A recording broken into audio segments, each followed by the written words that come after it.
ठरलं तर मग ही मालिका गेली अनेक वर्ष प्रेक्षकांच्या मनावर अधिराज्य गाजवत आहे.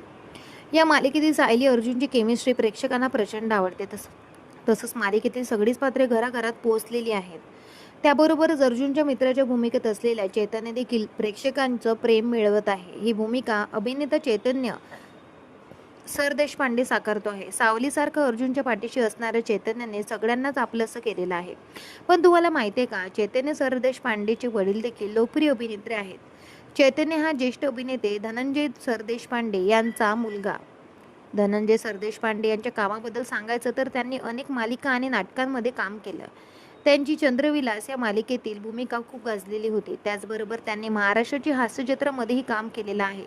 शिवाय अलीकडेच ते क्रांतिज्योती विद्यालय मराठी माध्यम चित्रपटात आपल्याला पाहायला मिळालेले होते. धनंजय सरदेशपांडे यांच्या कामाबद्दल सांगायचं तर त्यांनी अनेक मालिका नाटकांमध्ये काम केलेले आहे. त्यांची चंद्रविलास या मालिकेतील भूमिका खूप गाजलेली होती. सध्या अभिनेते धनंजय सरदेशपांडे स्टार प्रभाव वाहिनीवरील बाई तुझा आशीर्वाद मालिकेत काम करताना दिसत आहे. तर मुलगा चैतन्य वडिलांच्या पावलावर पाऊल ठेवत कलाविश्वात पदार्पण त्याने केलं. ठरलं तर मग व्यतिरिक्त त्याने अल्टीपल्टी, सोमडीत कल्टी आणि दुनियादारी फिल्मी स्टाईल यांसारख्या मालिकांमध्येही काम केलेलं आहे. तर तुम्हाला सुद्धा चैतन्य आवडतो का? मला कमेंट करून नक्की सांगा. भेटूया परत. धन्यवाद.